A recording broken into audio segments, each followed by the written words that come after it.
Yeah, buddy. Let's get this shit rocking. What's this, episode 158, man? Episode 158, that sounds about right. Yeah, that's about right, man. This motherfucker working. Can they hear me? Can the people hear me type shit? Hey, yo, look, man. Episode 158, thin line between genius and motherfucking insanity, hosted by yours truly, OGHatch, man. Look, I ain't gonna hold you. You know why I'm here. I know why the fuck you here. Let's go ahead and get right into it, man. Welcome to Raw How you doing? OGHatch, you know the fuck I ain't man. Hey, yo, look, episode 158 on the grind of 200. The shit don't stop for a motherfucking soul. Hey, yo, look, the merch. I sold, no, bring that down. Let the people see me, B. Merch, check your boy out. Just shipped out the first round of merch this morning. Look, today's a very motherfucking special episode. If you don't know what the fuck to do right now, fellas, if you ain't dropping your shoulder, ladies, if you ain't shaking your ass, look, this ain't the show for you. One band, one sound. Let's get right into it, man. DJ, hit me! Gang. Damn. Fuck him up.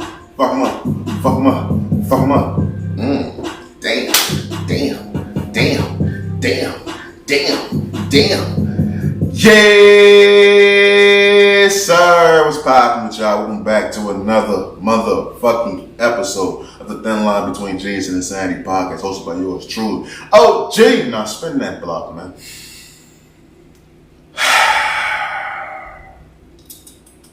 You know, you close up on my shirt, friend of the show, my merch, my design, my brand. You know, some hating ass niggas in the back. I want to allow them, a lot of time for them to come on up here, get comfortable. The bad bitches in the back, please, come here. Come here. I like the way you look, baby. For those who don't know, there's one thing for sure, two things for certain. I am always the flyest, highest, coolest, smoothest motherfucking host of them all. OGHatch, man, who the fuck it is, man. What's up with the people? What's up with y'all, man? Hope they're looking good, feeling good, staying safe. There's a whole lot of shit going on in nutrition meditation each and every motherfucking episode. I want to shout out to everybody around the world that's tapping and joining the conversation, man. I truly appreciate all the love, support, man. Let's keep building this empire brick by motherfucking brick. Look, man, episode 158, ain't shit changing. On the grind 200, this shit don't stop for a motherfucking me soul. I will say this before I get into the motherfucking me docket. Saturday recording. I always feel good on Saturday recordings. You can check me on my Instagram. Some Terra Mania is in the building. I've been rock bottoming bitches, okay? I'm feeling good. Saturday recordings. I'm lit. I'm having a good time. I ran my errands. I'm doing the show. I feel very productive right now. But this is a very special episode because this is a benchmark episode for your boy because today I shipped off the first round of merch. Round of applause for all the friends of the goddamn show for that milestone. Jesus Christ. Fuck!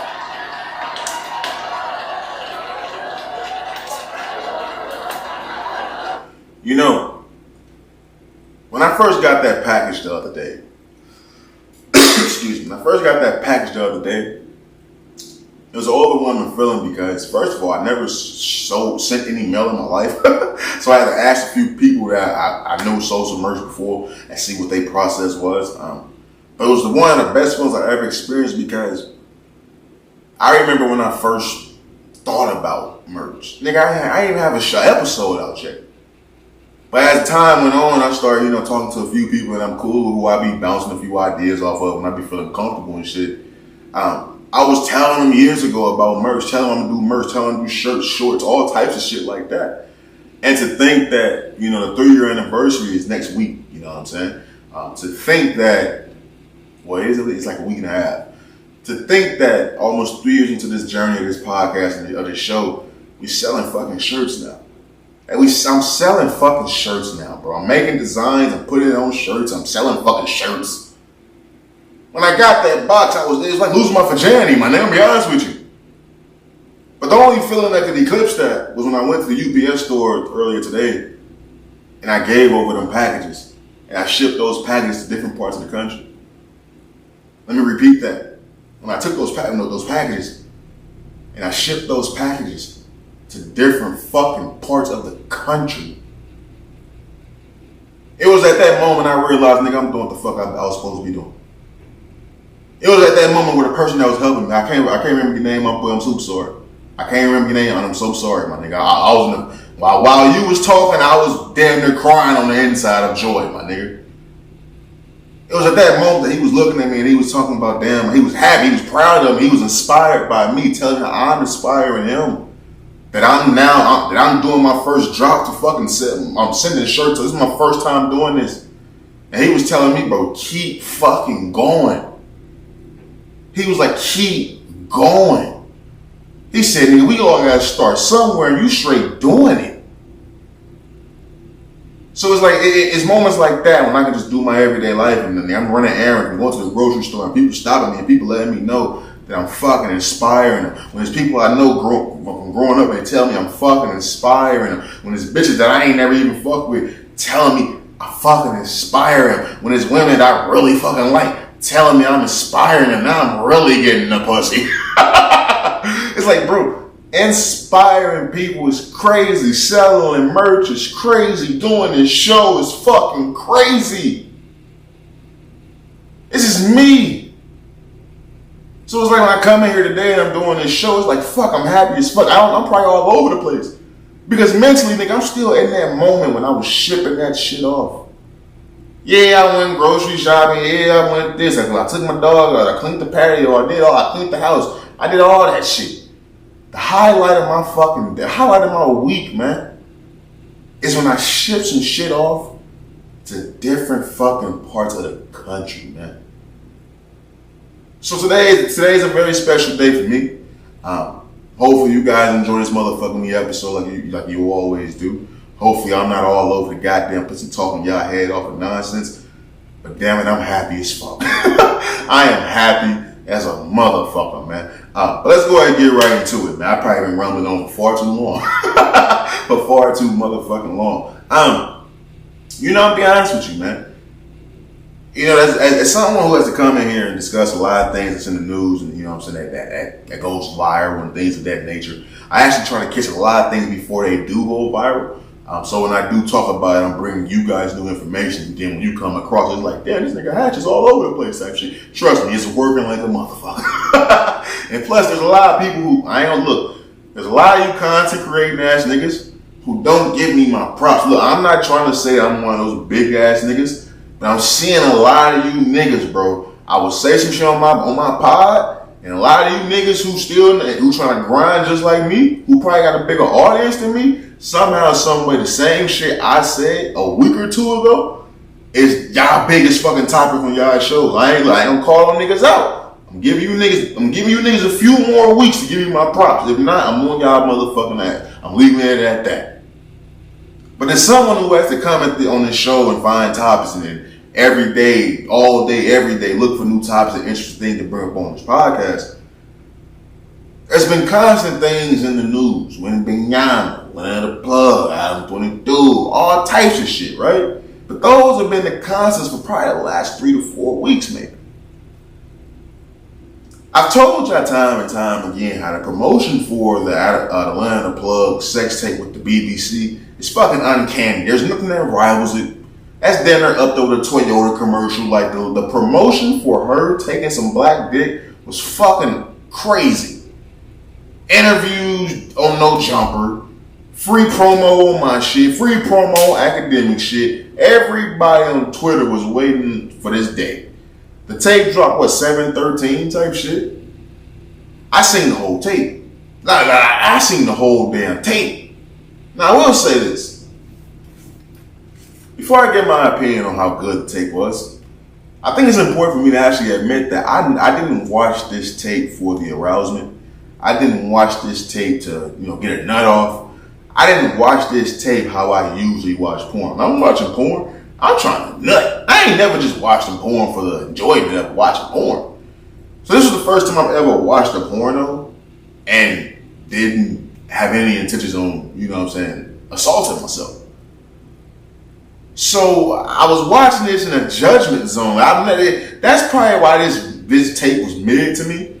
Like, of course, her pussy and her head game is not what I thought it would be.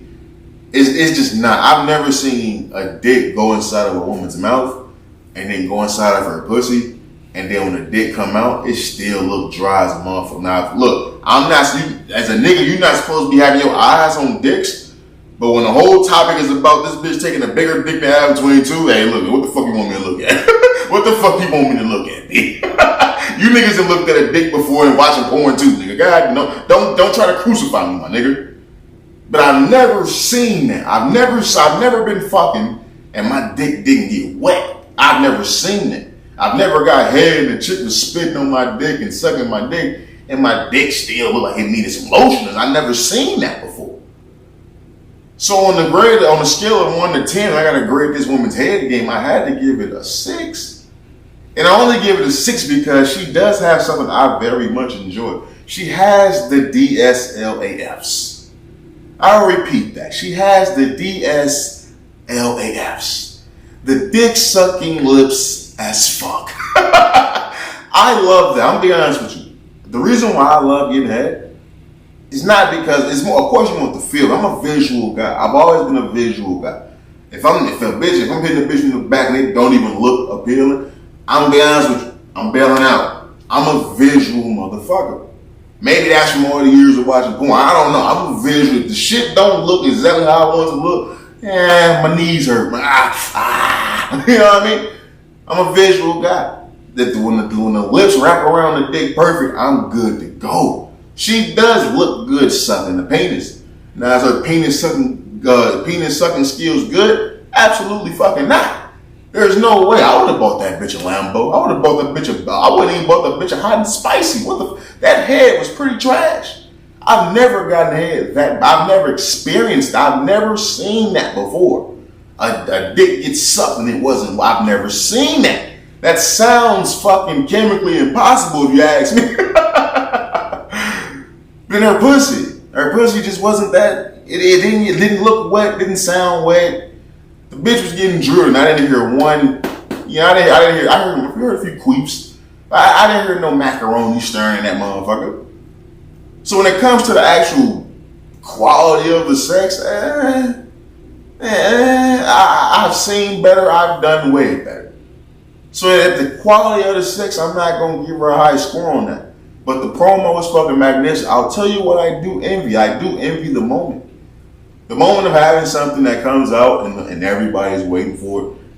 Because of course when it comes out, you're going to have people like me who said the shit was mid. Then you're going to have people that come out and say that shit was amazing. When I watched that tape, I said to myself, there's no way this bitch is rich off sex. There's no way. But then I had to think about professional sex is totally different. Professional sex is totally different. Every time I see a porno and it's professionally, I turn that shit off. I don't want to see a production team. I don't want to see cut scenes and all that shit. I want straight amateur shit. Give me the 6 minutes of real. Give me that real life 6 minutes. That's the fuck I want. Give me that smack, smack, smack, smack, smack, smack, smack, smack, smack. No. That's give me the real life shit. Give me the motherfuckers who look like they just walking around in Walmart and they linked up and fuck one day. That's what the fuck I like to see. So when it comes to professional high quality porn, if this is what that falls under, and I'll be honest with you, that's not my type of thing. I'm a nigga. I think white dudes and white people like high quality porn. I don't think black people like high quality porn. We some amateur porn motherfuckers. We some amateur porn motherfuckers. We love Twitter porn. That's amateur porn. But I have to ask this question because it's not about Adam 22. Is he pimping her or something like that? I think a lot of people misconstrue my opinion on this shit. I'm not saying he's pimping her. What I'm saying is I'm taking the viewpoint of the climate in 2023. I'm seeing that they're identifying this as a business relationship. This is a business relationship that they're in. This is a business marriage. It's not that fucking wild to think in 10 years she can call it a victim card. And it's not going to be a group of women backing her and people looking at Adam 22 fucking crazy, who already has a checkered fucking past with women. That's all I was saying with that. But when you get past that, you get past maybe he just playing the cup role for the money and all that good shit. Cool. As a man, it's already hard for me to put myself in the shoes of a man who will accept this and allow this to take place. But as a man, ego is important. Ego is everything. I don't know one man without an ego. I know niggas who have more ego than others. I don't know one man without an ego. Ego is everything. As a man, how can you watch this? Adam 22 said he watched that tape and thought it was hot. As a man, how can you watch another man viciously? I said viciously eat that pussy and fuck that pussy and think it's hot? How can you as a man know that your girl said it took a few days for her shit to snap back? How can you as a man knowing that Jason Love is out here doing interviews saying he absolutely knows he fucks your girl better than you do? As a man, how can you watch that tape when your girl is taking straight black dick? That's not even the same color dick you got, my nigga. Like, I'll be honest with you. That's not even the same color dick. So you can't even, like, mentally, you know what I'm saying, like, try to psych yourself up to think, that's me back there. That's why I don't watch fucking interracial porn. With white penises, no, it has to be a black penis, bro. I'm sorry. I have to put myself in that room type shit with that bitch. That's what I have to do. You can't even do that, Adam 22. So when she's bent over and she's taking mad dick and she's biting sheets, how can you say that's hot? How can you as a man look at that woman every day knowing for a fact it's a nigga that's fucking her better than you do? Embarrassing. I'll be honest with you. How can you do that? Is she wild for enjoying that dick? Is she wild for like that may be a wild ass question. Because what is she supposed to do? It ain't like she can, you know what I'm saying, not enjoy the penis. But it's like, ain't she wild for that? Business is supposed to be business, bitch. Young Thug just said business is business. That looked way more than business. That looked like straight pure enjoyment, excitement. There was so many times she straight damn near kissed the nigga. Adam 22, number one rule is no kissing. No kissing. Let me give you motherfuckers a spoiler alert. Close up, please. The ending of this shit is her taking nut in the pussy, straight cream pie, playing in her pussy, digging and scooping the nut out, and then eating that shit like Skittles. That's what the ending of this shit is. You mean tell me your number one rule is no kissing? So she can suck this nigga's dick. She can take this nigga's dick raw. She can take this nigga's dick for 40 minutes. She can take a cream pie from this nigga, and then she can scoop this nigga's nut out of her for JJ and eat it? And you okay with this? I forgot to mention the bitch was biting sheets. As a man, how? I'm not trying to clown. This shit don't sound possible. It don't sound possible, my nigga. Watching that tape, as mid as I thought it was, one thing for sure, that bitch was loving that dick, my nigga. I ain't ever seen no bitch get her shit beat in like that and she wasn't enjoying it. He was beating her shit the fuck up. Drying on. That was some of the driest pussy I've ever seen in my life. But the bitch was getting fucked viciously. And you thought it was hot. How?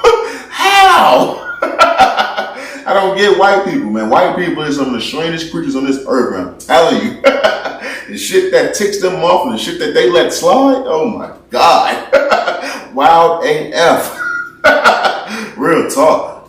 Moving on. Let's go ahead and get into this, man. You know I'm a big movie guy. That's no secret. Hatch is a big movie guy.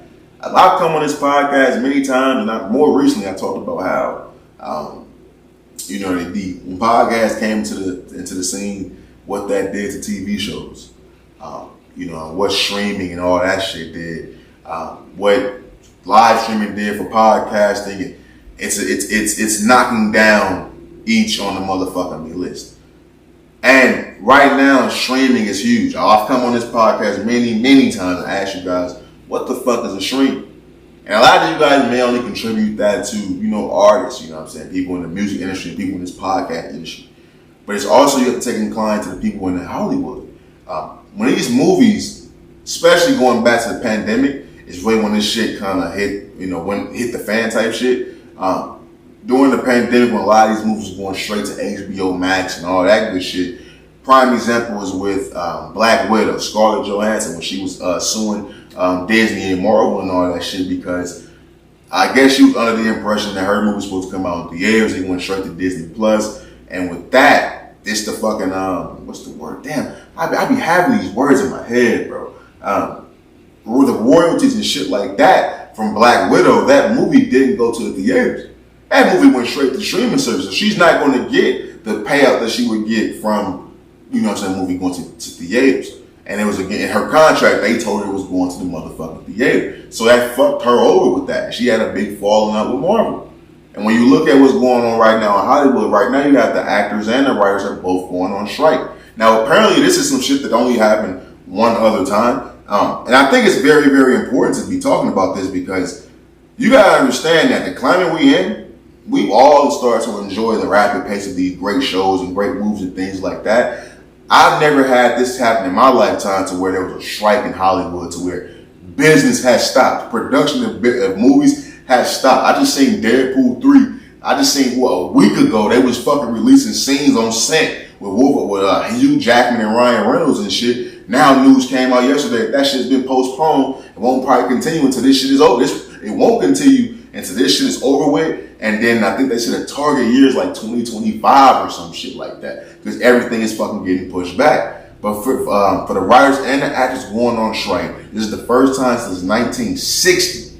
The first time since 1960 that actors and writers have officially gone on strike, completely shutting down film and television projects in Hollywood and across the motherfucking world. Wow. Now, I may care about this right now more than a lot of you, maybe because all I do is watch movies and great motherfucking shows. I pride myself in fucking finding great shows and watching them and then send them to other people and having them enjoy it too. I love doing that. I'm one of those type of guys. I share music and I share TV shows. I'm just that type of fucking guy. A lot of our favorite shows and a lot of our favorite movies have stopped. Mark Ruffalo was out there with a motherfucking sign, my nigga. The Hulk, the Incredible Hulk, is out there with a sign.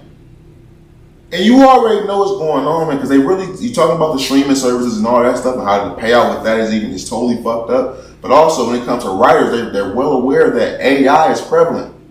I remember when I first started this podcast, where I was telling motherfuckers, I'm like, yo, I work in corporate America. I've been hearing about this shit coming down the pike for the last 5 to 6 years. About how there's more systems in place. I'm seeing it. Any of my friends that work in corporate America, over the last 4 to 5 years, I'm pretty sure your department has implemented many more system changes. There's been more systems added to take care of more duties and stuff like that. I'm pretty sure in corporate America across the country, workload is shortened because they're implementing more systems to do a lot of motherfucking workload. It's the same in Hollywood. So when it comes to these big movie productions and shit like that, we need a script. Why not go to the AI server? What did I tell you about John Morant's apology? Where did I say he got it from? ChatGPT? That's the same shit you can do with a movie script. I've seen people do it with essays and stuff like that. You say what type of essay you want, it'll spit that bitch out. And do the same shit for TV shows and movies and shit like that. AI can make a script. I just seen the SGA union person, I forget the whole name, but the union person basically saying they trying to replace us with machines. Because why pay human beings, a group of human beings, to sit around for fucking years, however long it fucking takes to come up with a script, when I can go to a fucking AI, boop, boop, boop, boop, boop, and then shoot that shit out at me, and I can just go over and make the fucking revisionist edits that I want. Why not do that? It's way easier, way faster, and much costly and much less cost effective. That's what all this shit is about. Streaming and AI. Streaming and AI. And what's going on in music? We just seen all the viral shit going on with the AI when they was coming out with the AI Drake versus the AI Kanye versus all that shit. All that shit. You see right now on social media what's going on, all AI shit. People posting AI baby pictures and shit. Niggas is fucking Vikings all of a sudden. They went through the AI system. AI is everywhere. AI is taking the fuck over. It's been here and it's ramping the fuck up. And a lot of people who didn't implement different skill sets and stuff like that, they gonna be fucked. They gonna be fucked. Now I'm not guaranteeing I'm not gonna be fucked too. But niggas is gonna be fucked.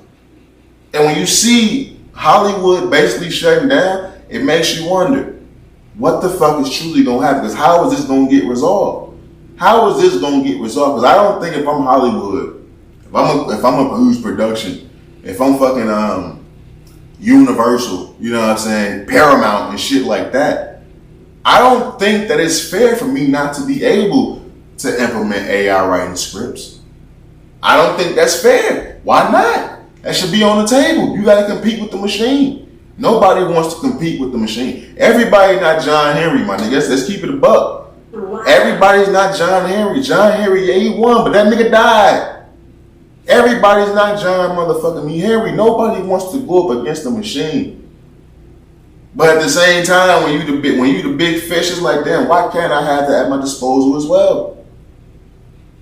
It's gonna cut a lot of motherfucking jobs, B. It's gonna cut a lot of motherfucking jobs. This pandemic shit really shit the motherfucker. Pre-COVID, bruh, the world was different.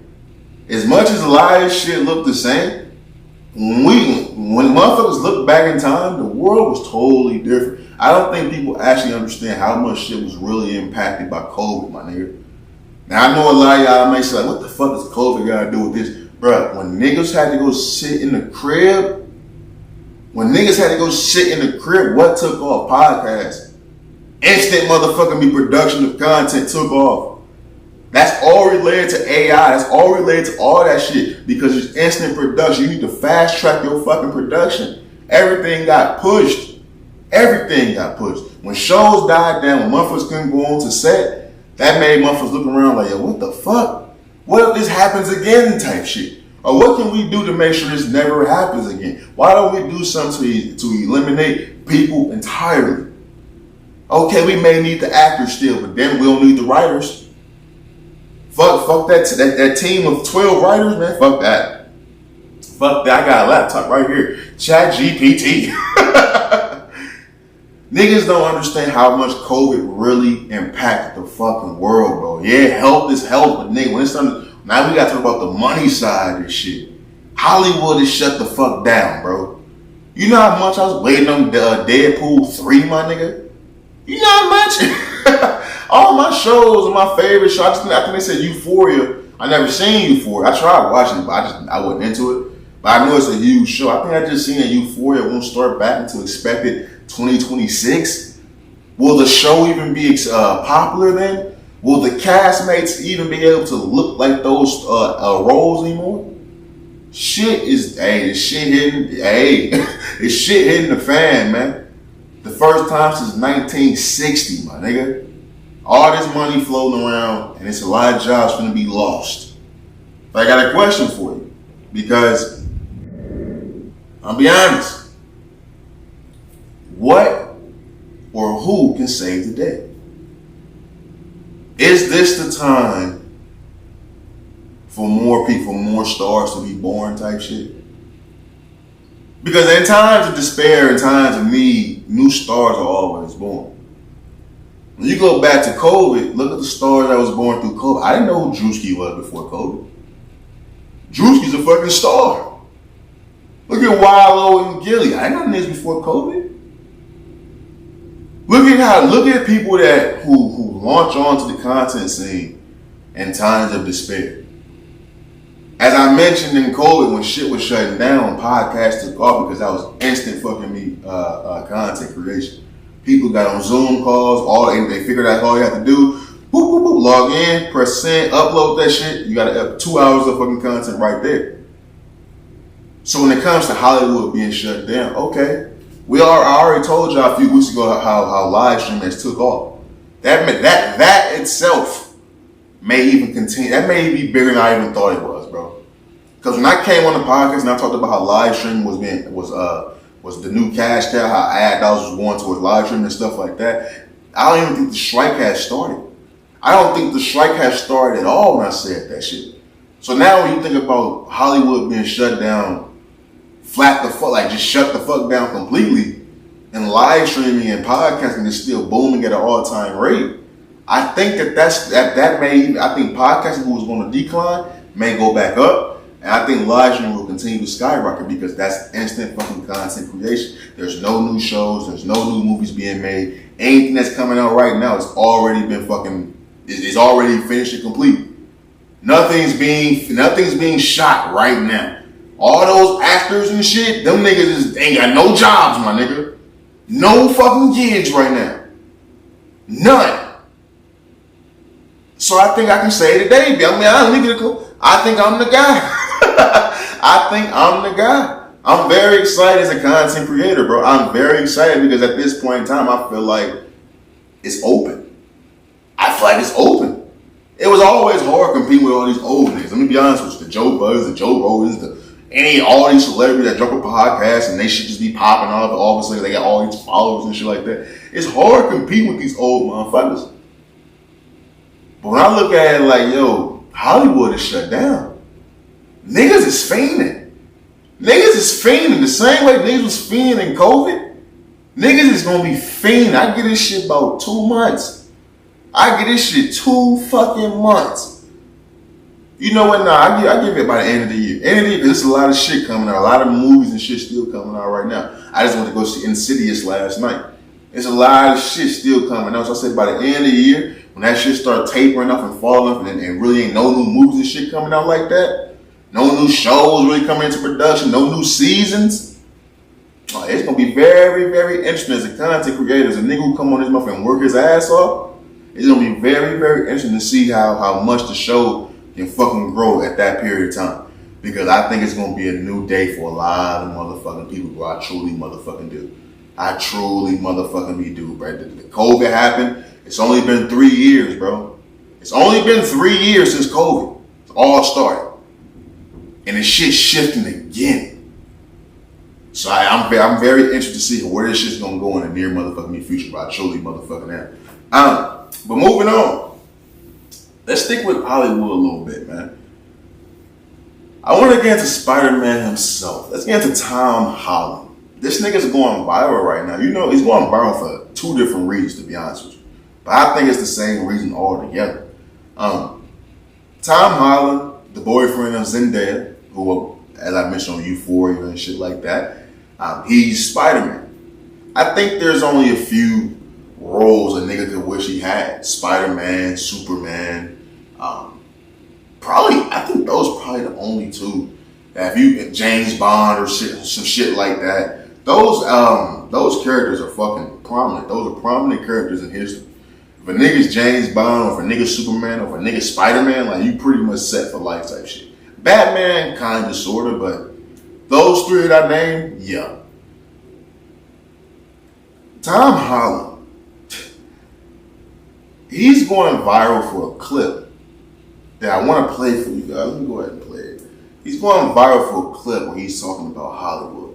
Now, this is a common thing that I've seen amongst many people in Hollywood. It's where they disclose the many things that they dislike about Hollywood. You got a bunch of people coming to Hollywood talking about they've been exposed to child pedophilia, ring, and stuff like that. I've heard about that shit all my life.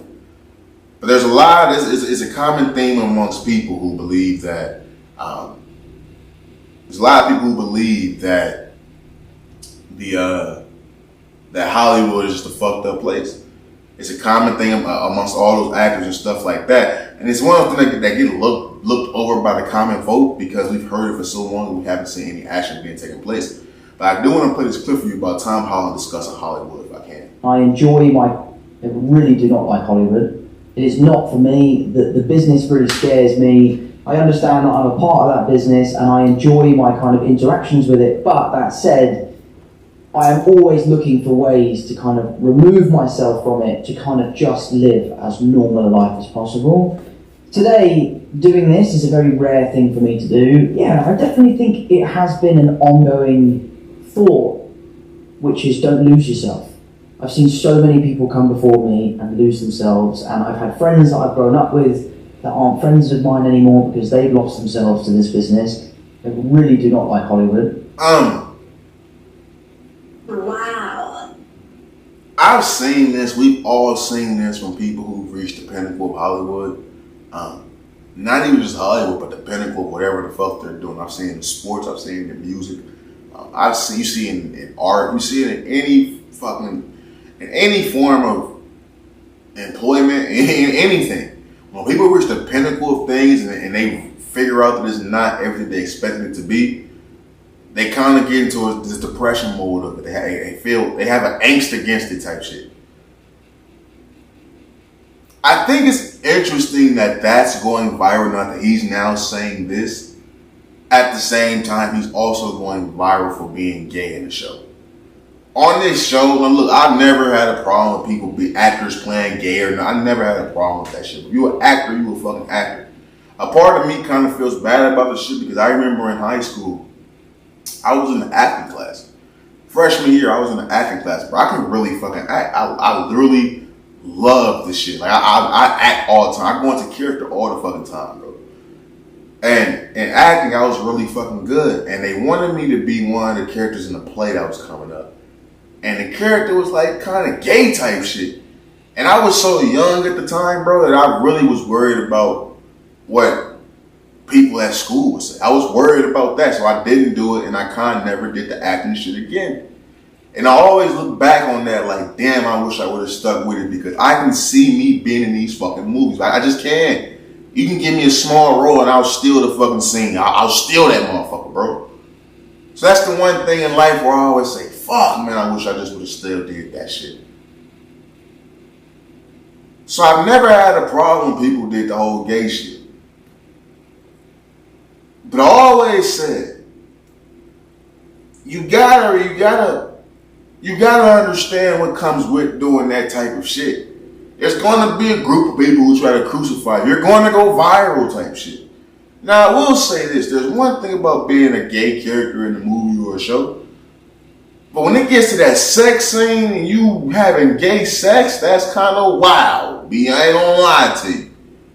And right now, Tom Holland is going viral because in the scene of some show that he's in, he's getting doggy style fucked up against a wall by some black dude. Now, of course, you got people trying to tie it back to the trailer that came out a few weeks ago of Zendaya getting a train ran on her. I don't know what the fuck is going on with them two. Like, what the fuck is going on in that couple? That's an interesting couple where they both got projects out. They getting smutted the fuck out. She getting a train ran on her by two white boys, and then he getting doggy style donkey fucked by some black dude in the bathroom or some shit. So I think it's interesting that as he just wrapped up a show where he's playing a gay character and getting fucked and stuff like that, and he's getting backlash from it, is at the same time he's coming out saying how he doesn't enjoy Hollywood anymore. Now, they could be two separate things, and I'm pretty sure they are, but I do think the timing is very, very motherfucking interesting. I do think that the backlash that he's receiving from it is a little bit immature. But it's also very understanding because, nigga, you are Spider-Man, bro. When people know you as Spider-Man, then the next thing they see you in is you getting fucked. It's like, whoa, like where's the Spidey senses now? What the fuck is going on? It's kind of like the opposite. It's kind of like the opposite, but damn sure kind of the same with Heath Ledger, rest in peace. He did Brokeback Mountain, but when people seen him in Batman as the Joker, they still always brought up Brokeback Mountain. Till this day, I've never seen Brokeback Mountain. But I've always known what the fuck Brokeback Mountain was because people always tie Heath Ledger to it. So it's like, once somebody that's a prominent figure, that plays a prominent role, that we always identify them as that, once they do the whole gay thing, it still gets condemned. They did it with Heath Ledger. They doing it now with Tom Holland. And I think it's very interesting to see that as he's going viral for taking some back shots, he's also going viral for saying how much he doesn't enjoy Hollywood. He didn't look like the kid that didn't enjoy Hollywood 4 years ago, 5 years ago when he got into Marvel. He didn't look like the kid. I don't know what the fuck's going on behind the scenes. He's an actor. Maybe he's putting on the face. But he didn't look like the guy that was against certain things, you know what I'm saying, when he was hitting that pinnacle.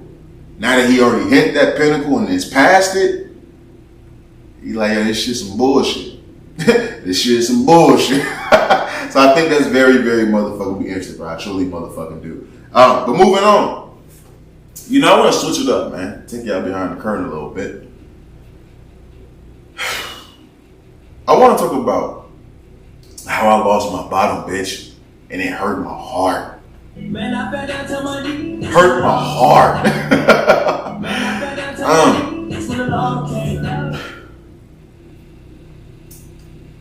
I don't want to shit on people. That's not why I get on this show. That's not why I get behind this microphone. That's not why I upgraded my fucking equipment. But I will shit on people when I feel like it. When I feel like it's necessary type shit. You know, I had this chick, right? We've been talking for years type shit. I've known her, nigga, since we was in school type shit. And we've been doing adult-like things for quite some time. You know what I mean? And I can honestly say this was like my bottom bitch. Like, I ain't gonna lie to you. Like, anytime I needed some shit, I needed some shit. Anytime I needed some head, some ass, something like that, but she would drive like 2 hours and come do it.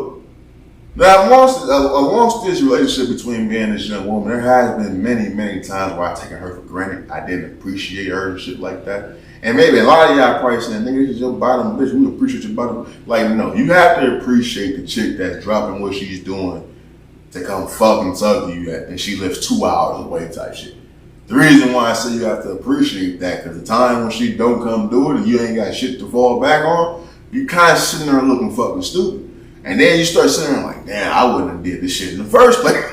So then you start to appreciate how this chick really fucks with you. I don't know what changed. I don't know what I did. I don't know if she finally just got out enough of my shit. I don't know what the fuck it is, bro. But it hurts. It hurts my fucking heart. It hurts so much because I truly never thought about this being my life. I never thought I wouldn't have had this pussy on demand type shit. And I'm joking, of course, but at the same time, it's like when you lose your bottom bitch, the one you knew was gonna be there for you, shit start looking a little. You start looking around like, okay, hold the fuck on. You put the Nick Young face on. But it hurt my heart. It's like, damn, it's like, I never would have thought we would have fell out. And all these hoes that I'm talking to and I'm playing around with, me and you, we was locked in for damn near a decade, oh, it was good money. Why you switching up on my dick now? Who you fucking? who you fucking, bitch? But I guess as time goes on, man, I bring it up to say as time goes on, man, you have to understand, man, that shit isn't supposed to last forever. Now, I know that's a huge jump from, joking around to serious shit, but shit isn't intended to last forever. And there's been a long time where this young woman, many of them should have been stopped talking. But should have been stopped talking. This has been a sexual relationship for the last 8 years type shit. Respect has been gone. You know what I'm saying? Any conversation worth substance has been gone. There's been a lot of, hey, how you doing type shit for the last 8 years. Ain't not a lot of in detail shit. It's a lot of, when I hit you up, slide on me type shit. She hits me up on the slide, all right, pull up type shit. That's been the relationship for a long, long time. As much as I get on her and joke about, losing the bottom bitch and how much that hurt my heart. Yeah, that's content, my nigga. Did I make you laugh? Good. the facts is, that's the last person who's been in my life that shouldn't have been in my life. Let me repeat that. That was the last person who was in my life that shouldn't have been in my fucking life. And it's not because they're a bad person. Fuck, man, they're a cool person. Cool mom, all that type of shit. She's just a good person. But she's not on my level. And not my level's not high. I'm not saying that my level as a human being and what I'm doing. I'm talking about mentally. Mentally, we not on the same level. The shit that I'm thinking about doing, the shit that I'm finding interesting, that's not interesting to her because she hasn't seen what the fuck I've seen. She's still trying to get out of a fucked up position. I respect it. I totally respect it. You know what I mean? So it's like there was no value being added to my life. Pussy was good. We had great sex. But there's no value being added to my life when I'm someone at 27, finna be 28 in a week and a half, that I'm looking for people who bring me happiness, who bring me, you know what I'm saying, relief, who bring me comedic relief, who bring me anything I find, you know what I'm saying, positive. I'm looking for that. It can't just be sex no more. I'm a grown ass fucking man. I don't even enjoy the sex with those women as much as I used to. I enjoy the sex with the woman who brings me great conversation and great, you know what I'm saying, good times and good vibes way more than the bitch who just bring me good sex. Because when I'm fucking you, I'm thinking about that good conversation we had. I'm thinking about that good vibe we had. I'm thinking about that mental and physical attraction I had to you. If I'm just attracted to that ass you got, yeah, we will have a good time, but then you gotta go. Ain't no fucking and then me asking you need some water, me giving you a hot rag, ain't none of that. When I fuck you, you gotta I'm gonna give you a paper towel, wipe the nut off your own back, and then throw it out in the dumpster on your way to your car. But no, man, all seriously, everybody's not meant to be around forever type shit. And you guys just gotta accept that. You really do just really gotta motherfucking accept that, bro. Real talk. I will say, I am gonna miss that head. That head was vicious. Vicious. Real talk. But moving on, man. You know, I want to get into, you know, I've always tried to steer away from talking bad about the dead. I've always believed when people was dead, they dead type shit. My father's dead, so I always hated people talk bad about my pops. But I gotta talk about this shit, man. You know, all my life, there's been prominent figures that's always been discussed. You got the Dr. Martin Luther Kings, you got the Malcolm X, you got the Rosa Parks, you got the Nelson Mandelas. As I got a little older, Barack Obamas, Fred Hampton, you know, shit like that. But there's always been another name that was always lumped into that for me.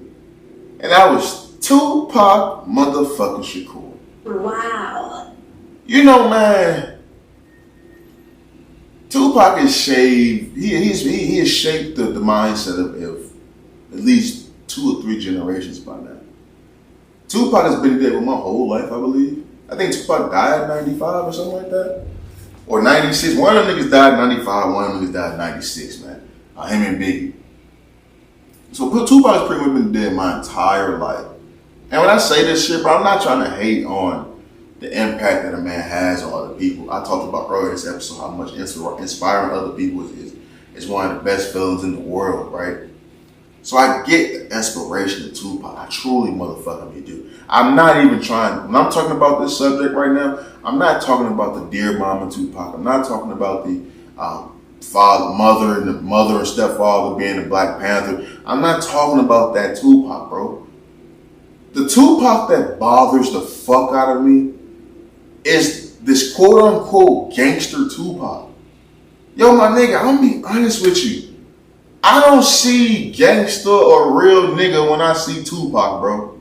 Now, I repeat, I'm not talking about the dear mama Tupac. I'm not talking about the motherfucking me growing up with Black Panthers Tupac. I'm not talking about that nigga. Because that's the nigga I believe he truly is. I don't believe Tupac is a gangster ass nigga. I I love Hit 'em Up too, my nigga. But I don't think Tupac's a gangster ass nigga. I'm gonna tell you why I think this, my nigga.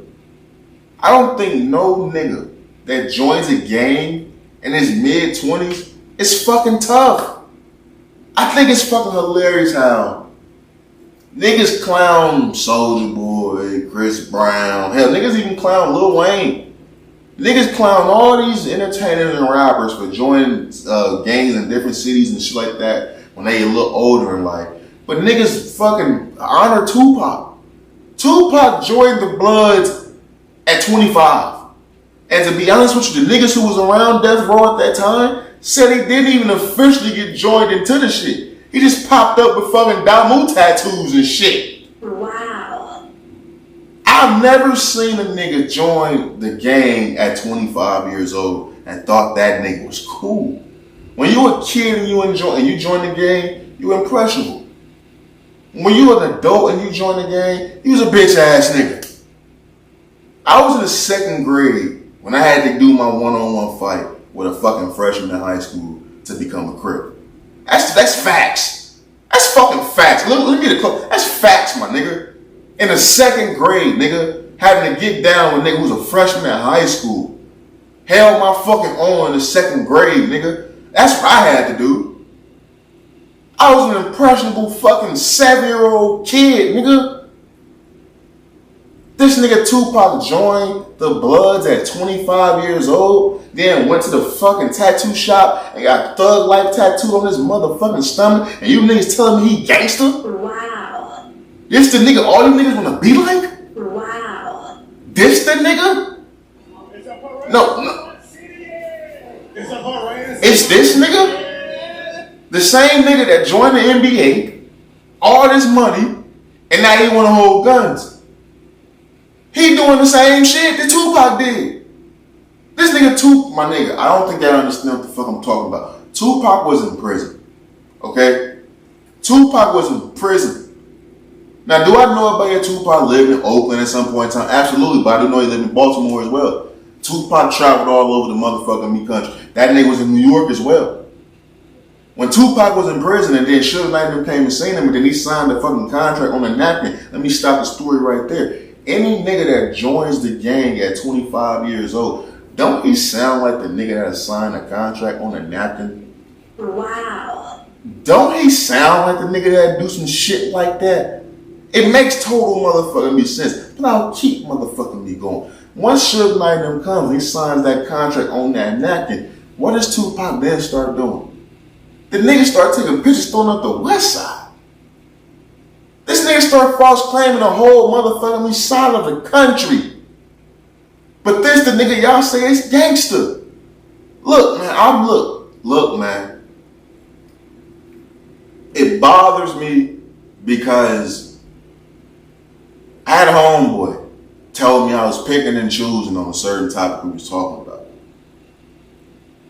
And I'm like, damn, I'm picking and choosing. But what about niggas picking and choosing about Tupac? This nigga Tupac had to be one of the bitches niggas I know. Well, I know, one of the bitches nigga known the man. How did Tupac die, bro? Tupac died sucker punching and stumping a nigga he had no problems with. He had no problems with the nigga Orlando who's alleged of killing Tupac. No problem with him. Apparently the story is nigga Orlando and his niggas had fucked up the nigga that Tupac knew. That nigga that he snatched that nigga chain. So then Tupac took it upon himself to run across the fucking room to do what he did. And that led to his death. All this shit started because this nigga was a fake gangster. Everybody that I've ever seen an interview that was around Tupac, that did movies with him, Jada Pinkett, that went to school with him, his family, his friends, the Outlaws, they all said the same thing about this nigga. That wasn't the real Pop. They all say that shit. That wasn't the real Pop. And it blows my mind because we always identify rappers and be like, yeah, they do whatever they gotta do to sell records. But we never looked at Tupac and said, yeah, that gangster shit was just to sell records. If niggas said that openly, if openly said that about Tupac, I wouldn't even care. I'd be like, yeah, all right. But niggas swerving down that Tupac is the true gangster. When to me, Tupac was the true bitch ass nigga. Because I would never look at any nigga that joins a gang as a grown ass man, look at him as some type of stand up nigga. It will never happen. It will never happen. I will repeat, when you join a gang as a kid, you're impressionable. You think that group of kids look cool. You want to be a part of that shit. When you join a gang as a grown ass man, you's a bitch ass nigga. Because as a grown ass man, you can't stand on your own 2 feet and get out the mud. You's a bitch ass nigga, man. I ain't sugarcoating it for not man nigga. You's a bitch ass nigga. And that's too motherfucking pop. When I think about Tupac, I think about the dear mama shit. Cause I love my mama. I love my mama. I get around Tupac. I love that shit. But when you want to go to the meat and bones of this Tupac nigga, come on, man. What we talking about? What we talking about? Ain't not man nigga that ever joined a gang, nigga, past high school, talk to me, nigga. You can't talk to me. No nigga that joins a gang after high school, come talk to me. If you can't even be a senior in high school joining a gang, like you wilding the fuck out, my nigga. You wilding the fuck out. Tupac is a wild ass character, bro. Y'all let that nigga get away with some shit. The same shit y'all clown all these other niggas for. Tupac was the originator of this shit. This nigga went and joined the fucking gang. Then when they got thugged, like, come on, man. What the fuck we really talking about? You motherfucker me talking about. Man, I know a bitch ass nigga when I see one, alright? Real motherfucker me talk. But moving on, man, before we get the fuck up out of here. You know, this is gonna be an interesting topic. I take pride in coming on the show and taking y'all behind the curtain just because that to me is what makes this show a little bit more intimate. I just got asked a question on my social media. I had this thing on there called people can ask me anonymous questions and stuff like that. I do that every once in a while. So the friends of the show can just, ask me whatever the fuck they want to ask me and stuff like that. People been asking me what's my favorite movies, my favorite meals, and who I want to be with, and all types of wild shit like that. But they also asked me a question I got last night before I, went off and got into these streets and shit. A question I received was, do I regret opening up, about being sexually abused as a kid? And I'm like, nah, I don't. You know what I'm saying? It is what it is at this point. It is a little bit weird knowing that a lot of people know this about me. Quote unquote strangers one would say. But it is weird that all my life, that was something that I kept to myself. You know what I mean? That was something I kept in. And now it's out there type shit. So it is weird that it's out there, but it is what it is at this point. It seems to help a lot of people. And I'm happy about that. You know what I'm saying? So I always take pride going behind the curtain and getting intimate with you guys and stuff like that because I want you guys to know who I am. We can talk about the pop culture shit. I can give my opinions and stuff like that. But at the end of the day, I'm just a nigga giving his opinion. I still want to talk about the stuff that's happening in my everyday life and talk about the shit I'm going through and stuff like that. Because I feel like that's the stuff you guys can relate to. The pop culture shit, that's just stuff you guys can laugh at with me. We laugh at shit like that, but when I get intimate and let you guys know the other shit, that's when this show is at its all-time high. It's important for me to have hoes. And I know that sounds crazy. I know the ladies that listen to this show may like this nigga, this bitch ass nigga. His ego, it's not like that. Trust, it's not how it seems. I'm not saying I have to have a lot of hoes to talk to or be fucking and stuff like that. Maybe hoes isn't even the right word. Maybe it's important for me to have a lot of women in my circle. I'm gonna be honest with you. Because I realized I have a problem a long time ago. And I'm gonna explain this problem to you guys. I've never really put this stuff in actual words, so it's just been thoughts and shit. So hopefully this shit sounds right. There's this girl, right? She's the only girl that I can actually talk to and be me, and it's received well. You know, and I moved out here to Phoenix, Arizona, bro. I tell people all the time, bro, when you're not from here, you only really gonna vibe with the people that's not from here. So it's gonna be hard to meet new people and, you know what I'm saying, and be your actual self. You're always gonna be, you're always gonna be putting on some type of face. And a lot of the women I meet out here that be from AZ or something like that, we just two total different motherfucking people. So yeah, I can mix well in all crowds. So yeah, we can have a good time, enjoy the conversation, but I'm gonna go home that night fucking exhausted because I was trapping the real me inside the whole fucking time. And there's only one girl that I know that I can truly do that with, right? I can be myself, it can be received well, we can fuck, we can go out to eat, be out in public, we can be good. I enjoy my time with this girl. There's women that be in my life that I can just talk to on text, on the phone, we can go out to eat, we can have sex. There's categories. There's only one woman who fits all these categories that's in my life right now. And I'm not saying it's something serious or anything like that. I'm a single man.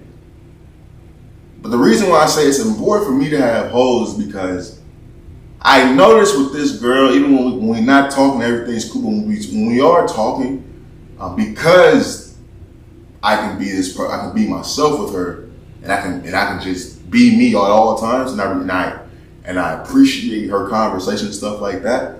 I find that being the only person that I talk to. And it's at that moment when I find myself talking to only one person, I get overwhelmed, I get scared, I start overthinking.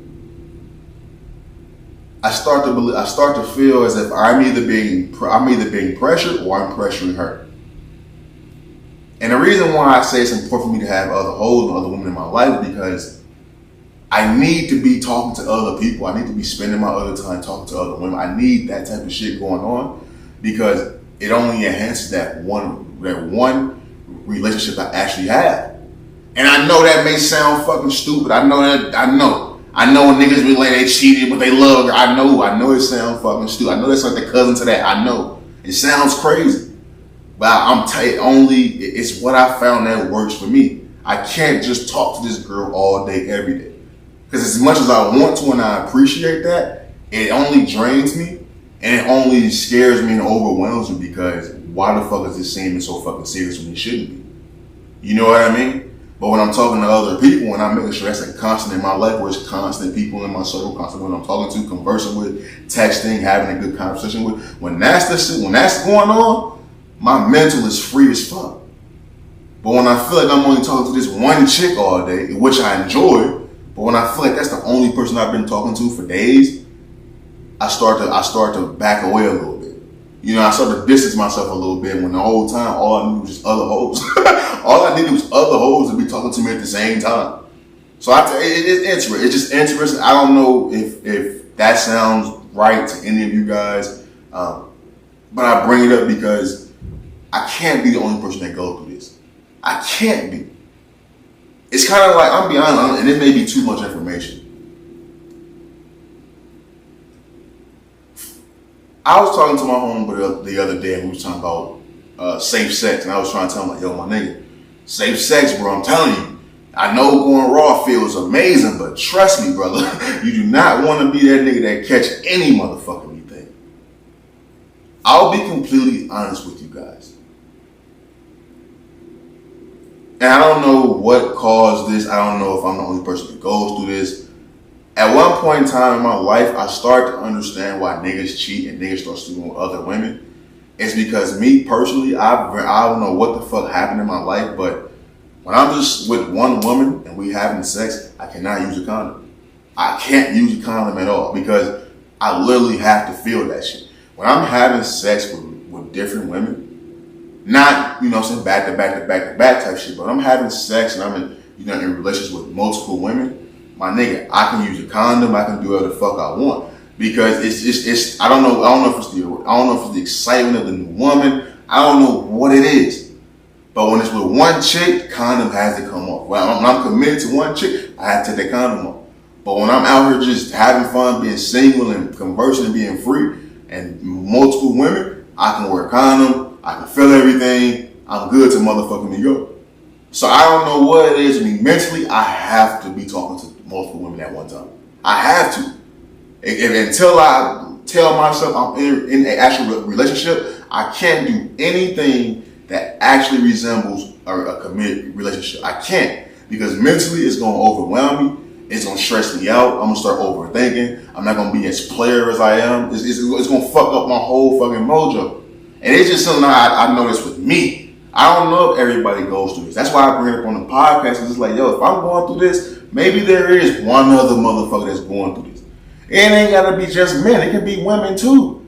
It can be. I know women who don't like feeling overwhelmed. They don't want to feel overwhelmed at all. I got chicks who treat me like that. They want to be committed to me, but they don't want to say no words that that resemble that, because it starts to get overwhelming. When you start to feel obligated talking to motherfuckers and shit like that, everything becomes more tense and more stressed. And the only way I can really solve that problem for me is by having hoes, bro. I can only have hoes. Having hoes ain't that bad, my nigga. It does something for the mental, my friend. Real motherfucking talk, man. Yo, moving on before we get the fuck up out of here, man. I want to talk about my boy, DDG. Shit, that hurt. Fuck. I just fucking hit my heel on this table. Fuck. DDG, I guess he's known now as a rapper. It's fucked up how they doing my nigga right now on Twitter and shit. Call him an E-list rapper and a failed rapper and shit. I think it's wild the amount of disrespect that he gets. It's kind of weird that he's the nigga that gets a lot of disrespect. I came across DDG, bro, like 2016 or something like that. 2016, 2017, 2018 or something like that. When he was in college. I came across DDG when he was in college, my nigga. He was only in college for like, a semester or some shit? And he was doing little YouTube videos on college campus and stuff like that. And I thought the shit was so cool, bro. He was a little nigga doing this shit. I'm older than DDG, bro. I'm 27. He like, 22, 23 or something like that. So I was looking at this shit like, this little nigga lit. So I've always kind of looked at DDG in a different way that apparently everybody else does. I remember seeing the broke-ass college student to a year later dropping out of college, you know what I'm saying, living in LA and shit like that, to dissing Lil Yachty, launching a fucking music career, dating Haley Bailey, still doing his YouTube shit, still doing his music shit, still being relevant for damn near 10 years, bro. That nigga's a legend, bro. Like, as much as niggas hate academics and all them niggas, I look at them niggas totally different, because them niggas is pioneers of YouTube, of live streaming and stuff like that. Like, as much as you can not like niggas, you have to identify niggas as pioneers for what the fuck that they doing. Because the shit that's popping right now is shit that these niggas was doing 10 years ago, and niggas was calling them lame for doing it. I remember niggas was calling academics lame, quote unquote, being in his mama basement on the live show. I remember when niggas was saying that. It wasn't that long ago, bro. It was just like 5 years ago when niggas was talking that big shit to academics. Now everybody in their mama basement type shit. So it's like, I look at DDG totally different. To me, you wouldn't have a Kai Cenat if DDG didn't exist. Because Kai Cenat started off doing college videos and shit too. And he even said he used to watch a lot of fucking DDG. So I look at DDG totally different than I look at a lot of these motherfuckers. There are a lot of people look at him, obviously. DDG's going viral right now because, as I mentioned, he is dating Haley Bailey. Haley Bailey is, the new Little Mermaid. Round of applause for her. I haven't watched the movie, but you know what I'm saying? Like, it's the fucking Little Mermaid. Like, I don't need to watch the movie to know how iconic that truly is. Because all my life, Little Mermaid was a little white girl. For them to make it a black chick, that's fucking amazing. Backlash was received, but the culture fuck with you type shit. DDG bagged Haley Bailey. That's a fucking plus. That's amazing. That's fucking a huge accomplishment. But what comes with that is a totally different audience. Now, of course, you got the two sisters, right? Haley Bailey and Chloe Bailey. They both were supposed to be both Beyonce proteges, apparently. They both under the Beyonce lineage or something like that. I'm not too, well versed with this shit, but I'm pretty sure that's a fact. Chloe Bailey, you know what I'm saying? That's the one I would fuck with. I do think Haley does look a little bit better, but to me, I think Chloe is more of my type shit. I can see Chloe getting fucked. We just seen it in Swarm. She was getting the back shots in that movie. I can see Chloe fucking with a real nigga type shit. There's a different audience that comes with being with the Little Mermaid, bro. There's a different audience that comes with dating the girl who people identify as the good, wholesome, good girl.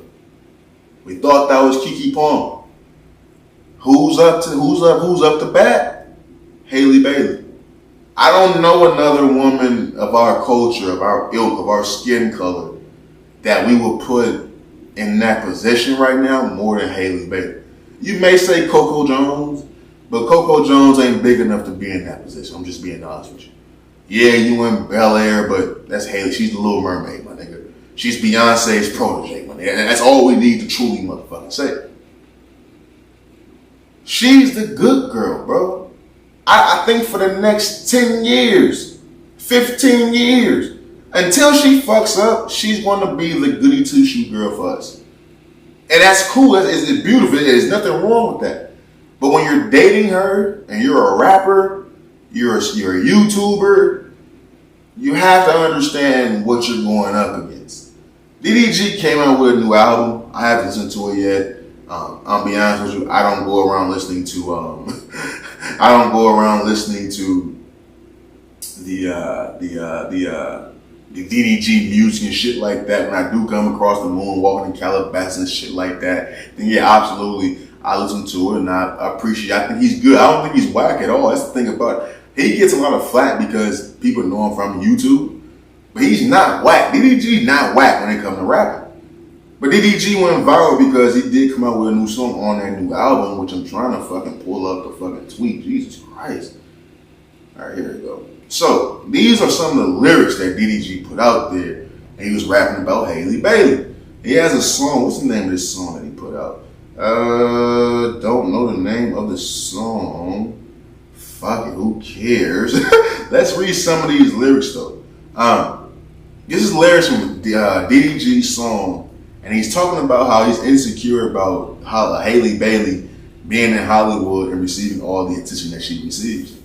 This is the lyric here gonna say, I'm trying to figure out what we gonna do, how we gonna get to the top. Filming a movie, now you kissing dudes. You know I love you a lot. I don't give a fuck if that shit for promo. I don't wanna see this shit no more. Why is y'all holding hands in that photo? You know I'm secure, that's a no-no. I keep coming back, wanna leave you, but I'm too attached. Take you shopping, I'm thumbing through racks. Ain't no limit, I'm sprinting the max. All these niggas that be in your DM, I'm trying to tell you they proud. But them, what do you say? All them niggas that be in your DM trying to tell you they proud. But them motherfuckers don't even know you, so I wanna know how. Okay, let me be honest with you. I'm not even halfway through this bullshit. Why? Why, DDG? Why, DDG? Why? Wow. What do you say? But I know that's just part of the game. All these industry niggas is lame. They just want you because you got the name and because you the girl that I claim. I'm gonna be honest with you, DDG. Ain't nobody trying to fuck with Haley Bailey because you fuck with Haley Bailey. Niggas is trying to fuck with Haley Bailey because she's Haley fucking Bailey. I know who you are. I know who you are. And I still don't want to fuck Haley Bailey because nigga, you fucking with Haley Bailey. She's way bigger than you, brother, but okay, you're a rapper. Your ego's a little bit fragile. Let's keep it going. He says that all these motherfuckers all in my business. They be stressing me out on some real shit. I get so high I can't feel shit. I get so high. Verse 2. I've been so insecure that I've been thinking you really be fucking a nigga you in movies with. But on the internet, I just be cool in it. But in my head, a nigga really losing it. Gotta be paying good because you keep doing it. I might just tweet something just to ruin it. I got a platform, I'm abusing it. Wait. Wow.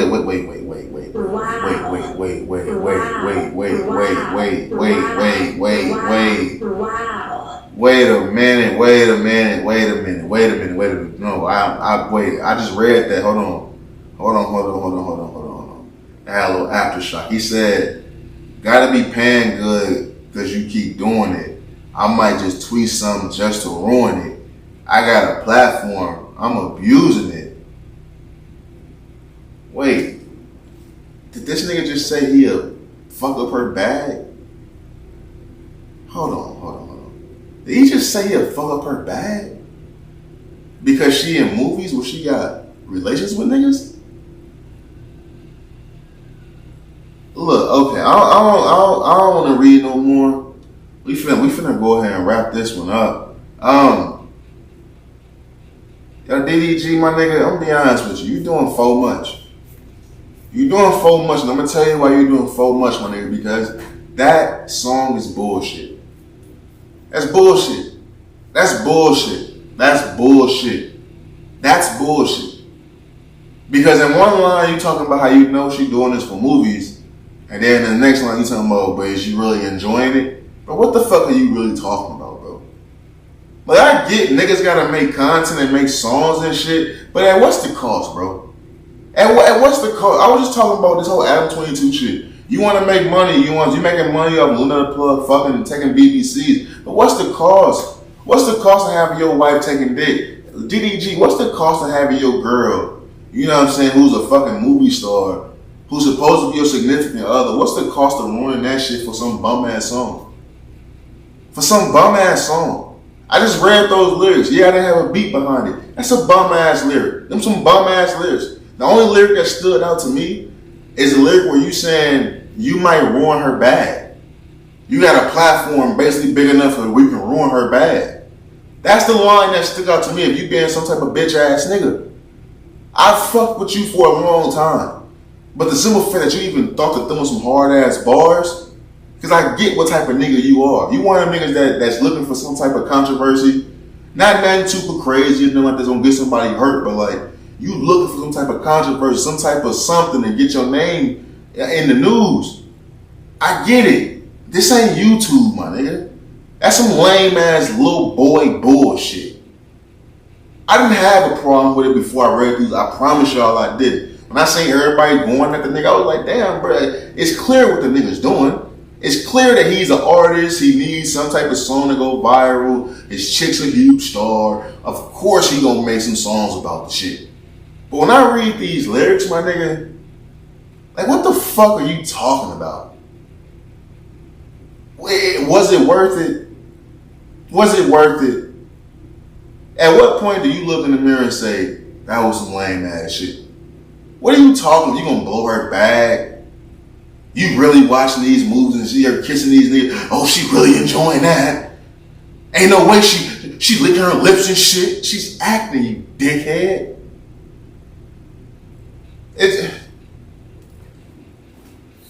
You can't go from having an episode talking about how men should have boundaries and stuff like that, but then not have an episode where you talk about shit that niggas be doing that's bitch made. That's why I said don't nobody give it up how I give it up. Because I can talk about how women ain't shit sometimes, and then I come over and talk about how niggas ain't shit. What the fuck are you talking about, DDG? Well, since you know what, I'm gonna solve it right here, then we gonna end the episode right here, my nigga. If you this motherfucking me insecure, you shouldn't be with a bad bitch. That's a fact, my nigga. You shouldn't be with a bad bitch. And I ain't even just talking about looks. I'm talking about her. That woman you're with, she's the one. That's the fact. She's the one. Haley Bailey is the one. Any nigga that's coming up in the game right now, if they had to choose the chick that they would attach their name with, it's her. Clean cut image, beautiful, black. She's the one. You just some bitch ass nigga who's insecure. For what? You young niggas, man. Yeah, you young motherfucking niggas. Y'all never cease to amaze me. So y'all remind us how fucking immature and fucking stupid y'all really motherfucking is. And what you gonna see this and come and be talking about how much money you got? Hey, I bet. Hey, I would do that too. But you can't come to me and talk about how much of a real nigga you are, how much of a stand-up nigga you are, how much of a good man you are. You can't do that. I can do that. You niggas be fucking goofy. With that being said, man,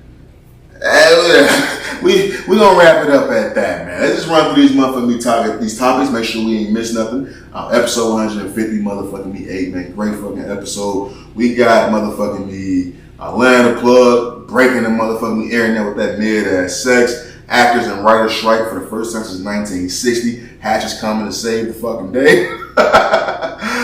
We also got Tom Holland acting gay. Now he don't like Hollywood no more. Me losing my bottom bitch and that breaking my heart. Tupac truly being a bitch ass nigga. And the importance of me having hoes. And DDG doing faux motherfucking me much. Yeah, man, that's all we motherfucking me got.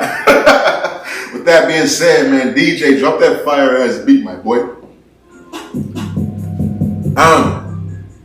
You know, you know I give it up, man. It's all love these ways. Never let them sidetrack you with the bullshit. Always keep the main thing the main motherfucking thing. Stay safe, stay sharp, stay sane. And I'll try this episode, and we out this motherfucker. Peace. Damn. Hey, look, man. You know, as we get the fuck up out of here, another long episode for y'all. You know, I'm very, very, very, very happy. Proud of myself.